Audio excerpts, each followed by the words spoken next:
Hai semua, dalam episode hari ini saya mau membahas mengenai satu konsep menarik di dunia transportasi. Saya kira ini konsep yang sangat relevan untuk kita bahas, mengingat sekarang di Indonesia ada banyak sekali isu-isu transportasi yang belum terpecahkan gitu. Tapi saya kira ini hari ini podcastnya bukan memberikan solusi jitu gitu ya, tapi mungkin sedikit pandangan tambahan mengenai apa ya, panduan atau pemikiran yang bisa kita pakai gitu, untuk memikirkan mengenai isu-isu transportasi di Indonesia. Nah, konsepnya itu, namanya paradox brace. Mungkin teman-teman yang sudah belajar di dunia transportasi sangat familiar dengan, konsep ini, tapi mungkin, buat teman-teman di HI atau yang lain, yang belum tahu gitu ya, apa sih paradox brace itu? Jadi sebenarnya, paradoks brace ini adalah satu konsep yang cukup, menarik gitu ya, mengejutkan, di mana teorinya adalah menambahkan lebih banyak jalan ke dalam jaringan, itu justru dapat membuat lalu lintas semakin lambat. Nah, menarik kan? Jadi, kenapa bisa disebut paradoks brace gitu ya, karena harusnya kan niatnya nambah jalan itu supaya arus lalu lintasnya semakin lancar, semakin terbagi-bagi. Tapi kalau menurut paradoks brace justru semakin banyak jalan yang ditambah, bisa membuat lalu lintas semakin lambat. Gimana tuh penjelasannya? Nah, mungkin sedikit historinya, ini sebenarnya konsep yang udah cukup lama didiskusikan gitu ya. Ditemukan oleh Arthur Vigo tahun 1920. Jadi udah hampir satu abad ya, konsep ini. Dan akhirnya, dinamai sesuai dengan, apa namanya, nama seorang matematikawan dari Jerman, namanya Dietrich Brace. Jadi namanya paradox Brace, tahun 68 ini. Nah, ada contoh kasus menarik sebenarnya yang bisa kita pelajarin gitu ya. Bagaimana akhirnya konsep paradox Brace ini diterapkan, maksudnya dipakai sebagai panduan gitu ya dalam urban planning, dan akhirnya berhasil, cukup dikatakan berhasil gitu ya. Di mana kasusnya? Kasusnya itu di Korea Selatan, terutama di kota Seoul gitu ya.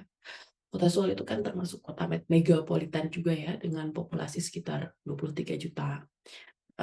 Di tengah kota itu sebenarnya mengalir sungai yang namanya Cheonggyecheon, yang pada awalnya itu, sangat penting gitu ya, sangat, sangat sentral, eee eee, perannya sebagai sungai musiman di tengah kota.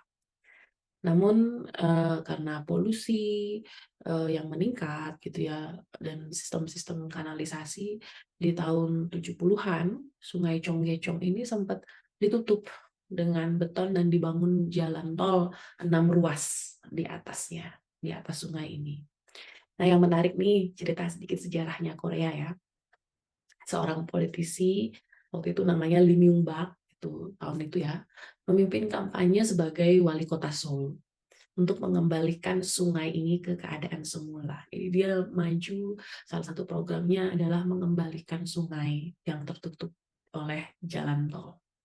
Nah, kampanye ini berhasil, akhirnya Lee Myung-bak, terpilih gitu ya sebagai wali kota, bahkan akhirnya, dia juga terpilih sebagai presiden dari Korea Selatan beberapa tahun kemudian. Dan keberhasilan restorasi sungai Cheonggyecheon ini akhirnya memiliki dampak yang sangat besar. Banyak negara-negara dari Asia Timur dan juga dari Amerika datang studi banding ke sana mempelajari proyek ini, untuk mendapatkan inspirasi bagaimana membuat tata kelola kota yang lebih ramah terhadap lingkungan, dan juga, apa namanya, bermanfaat gitu ya, lebih bermanfaat untuk kesehatan warganya. Akhirnya belajar dari pengalaman Cheonggyecheon, Sungai Cheonggyecheon itu ya, di dalam Korea Selatan sendiri hampir, ada 100 jalan layang yang dijadwalkan untuk dihapus. Tapi tentu project seperti ini nggak lepas dari kontestasi dan penolakan, termasuk di Korea Selatan juga.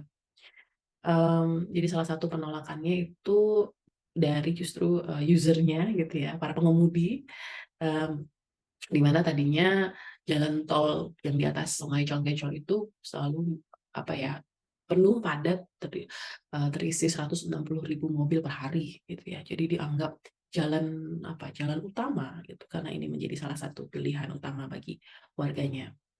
Namun pada kenyataannya setelah proyek ini berjalan, justru kondisi lalu lintas di Korea semakin membaik tuh, dengan kapasitas jalan yang lebih kecil selain jalan tol di pusat kota. Akhirnya mau nggak mau, warganya milih, pilihan, transportasi publik lain seperti bis rapid transit gitu ya, atau mengintegrasikan transportasi umum lain seperti kereta bawah tanah dan, ada perbaikan terhadap infrastruktur di, transportasi non motor seperti misalnya, sepeda gitu ya. Nah, jumlah bisnya berkurang. Justru secara overall, kelihatannya memang yang berkorban itu bukan berkorban ya, yang paling susah itu adalah pengemudi mobil. Tapi kan pengemudi mobil ini akhirnya walaupun mereka nggak bisa lewat jalan lagi, mereka punya pilihan lain. Nah, lalu manfaat lingkungannya apa?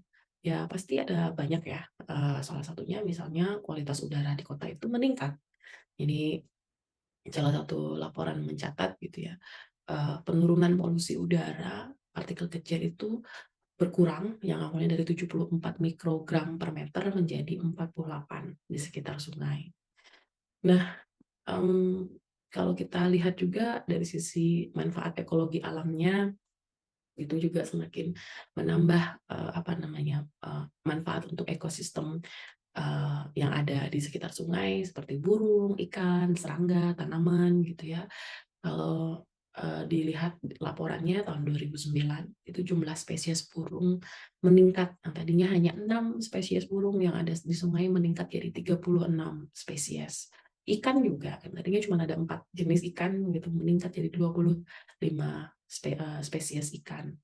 Nah, ini adalah contoh menarik ya, Conggecong ini bagaimana jalan gitu yang berubah, yang diubah menjadi sungai sepanjang 8 kilometer dan lebarnya 730 meter gitu ya, dan berhasil membuat semacam taman kota seluas sekitar 400 hektar dan di taman itu nggak cuman, taman hijau gitu, tapi ada sungai, air terjun, jembatan, lintasan lari, orang buat jalan-jalan, dan ini adalah proyek yang bukan mustahil untuk bisa diterapkan.